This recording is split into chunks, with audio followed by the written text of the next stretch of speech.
దళితుల కేసుల విషయాలను ఎమ్మెల్యే జోక్యం అవసరం లేదు. గిరిజనుల హరిజనుల భూముల విషయంలో దౌర్జన్యం జరుగుతుంటే పోలీసులను ఆశ్రయిస్తే తక్షణమే కేసులు పెట్టి విచారించకుండా ఎమ్మెల్యే చెప్పాడని బాధితులను ఎస్ఐ భరత్ కుమార్ రెడ్డి భయభ్రాంతులు గురిచేసి పంపిస్తున్నాడని మీడియా ముందు ఆరోపించారు బాధితులు.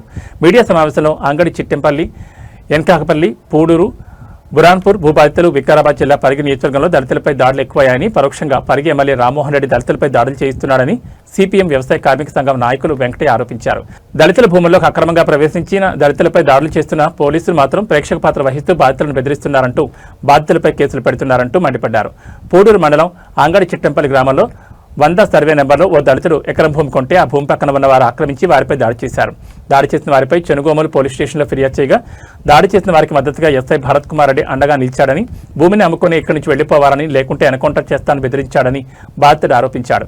పోలీస్ స్టేషన్లో తమను పట్టించుకోవడం లేదని దళితులు ఎస్సీ/ఎస్టీ కమిషన్ ఆశ్రయించి న్యాయం చేయాలని కోరగా స్థానిక ఎమ్మెల్యే రామ్మోహన్ రెడ్డి బాధితులతో తప్పని బీజేపీ కేంద్ర సహాయ మంత్రి కిషన్ రెడ్డికి లేఖ రాశాడని బాధితుడు ఆవేదన వ్యక్తం చేశాడు. ఇలాగే పరిగి నియోజకవర్గంలో చాలా చోట్ల ఎస్సీ/ఎస్టీలపై దాడులు జరుగుతున్నాయని, పోలీసులు ఎవరు కూడా స్పందించడం లేదని మండిపడ్డారు. బాధితులకు సరైన న్యాయం జరగకపోతే పెద్ద ఎత్తున ఆందోళన నిర్వహిస్తామని హెచ్చరించారు.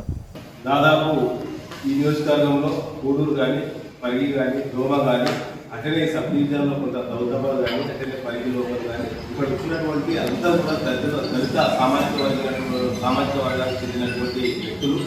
అయితే వీళ్ళకి జరిగినటువంటి అన్యాయం పైన వాళ్ళంతా కూడా తమ పరిధిలో ఉన్నటువంటి పోలీస్ స్టేషన్ పూడూరు కానీ, పరిగి కానీ, అటనే కొంత దౌదాబాద్ కానీ, దోమ పోలీస్ స్టేషన్లకు వాళ్ళకి అన్యాయం జరిగి దాడులు జరిగి మా మీద ఇలా చేస్తుండ్రు కొంతమంది అంతరంగంలో పెద్దలు, కొంత ప్రజాప్రతినిధులు అని వాళ్ళు పోలీస్ స్టేషన్కి పోతే వాళ్లకు అండగా ఉండి న్యాయం చేయవలసినటువంటి పోలీసులు మన పూడూరు ఎస్ఐ కానీ, అట్లనే దోమ ఎస్ఐ కానీ, అట్లనే దౌదాబాద్ ఎస్ఐ కానీ, పరిగి ఎస్ఐ అంతా కూడా వాళ్లకు వీళ్ళ మీద బెదిరించి ఎవరైతే నిందితున్నారో వాళ్ళకి సపోర్ట్ చేసే విధంగా వాళ్ళు ప్రయత్నాలు ఉన్నాయి.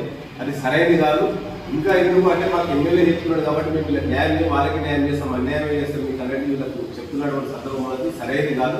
ఇప్పటికైనా తక్షణమే ఇక్కడ ఉన్నటువంటి బాధితులంతా కూడా పోలీస్ అధికారులు న్యాయం చేయకపోతే, సంబంధిత పోలీసు మండలాల నుంచి సంబంధిత అధికారులు న్యాయం చేయకపోతే ఖచ్చితంగా వాళ్ళకి న్యాయం జరిగేంత వరకు కూడా పోరాటం చేస్తామని ఈ ప్రజా సంఘాల తరఫున పోలీస్ అధికారులకు, ప్రభుత్వానికి డిమాండ్ చేస్తాం. ఇక్కడ వచ్చినటువంటి వాళ్ళు కొంతమంది ఉన్నారు, ఇంకా రాని వాళ్ళు చాలా మంది, ఇంకా అనేక మంది కూడా అన్యాయం జరుగుతున్నారు. వాళ్ళందరూ కూడా న్యాయం చేయాలి. ఎమ్మెల్యే గారు కూడా ఈ దళితుల విషయంలో ఆ యొక్క పొలంలోకి పోయి ఆ యొక్క దళితుడిని అట్లనే మన గిరిజనుని కులం పేరుతో దూషించి అక్కడ ఆయన వేసుకున్నటువంటి వ్యవసాయము పైపులు కానీ అనేకమైనటువంటి ధ్వంసం చేసిండు. దీనిపైన పూడూరు పోలీస్ స్టేషన్లో ఫిర్యాదు చేస్తే కనీసం కేసు కూడా నమోదు చేయనటువంటి పరిస్థితి. అయితే ఆ సందర్భంలో వాళ్ళు తెలిసినటువంటి వ్యక్తులు పట్టుకొని వాళ్ళు ఎస్సీ/ఎస్టీ కమిషన్కు సంప్రదిస్తే అప్పుడు ఆ ఎస్సీ/ఎస్టీ కమిషన్ ఆదేశాల మేరకు పూడూరు ఎస్ఐ భరత్ రెడ్డి గారు ఎస్సీ/ఎస్టీ కేసు నమోదు చేశాడు. అదే రకంగా విజయరాజ్ అనే వ్యక్తి ఆయన పైన కూడా ఆ రకంగానే వాళ్ళు ఎవరైతే ఇప్పుడు కలిముద్దీన్ కానీ ఆయన కుమారుడు ఇంకో 2 కుమారులు కలిసి ఈ రకంగా దౌర్జన్యం చేస్తే ఆ విజయరాజ్ పైన కూడా ఆయన కూడా కంప్లైంట్ చేసిండు. కలిముద్దీన్ పైన ఇప్పటికీ ఎస్సీ/ఎస్టీ కేసు నమోదయ్యి దాదాపు మే 1 నాడు నమోదైంది. ఇప్పటి వరకు అరెస్ట్ చేయలేడు. గతంలో కూడా ఆయన మీద ఎస్సీ/ఎస్టీ కేసు ఉంది. అట్లనే ట్రెస్పాస్ కేసులు ఈ మధ్యకాలంలో ఈ నెల రోజులలోనే కలిముద్దీన్ కానీ, అతని కుమారుడు పైన హబీబ్ పైన కానీ, అట్లనే ఇంకో కుమారుడు పైన 4 కేసులు నమోదైనా ఇప్పటి వరకు కూడా అరెస్టు చేయకపోవడము చాలా బాధాకరం.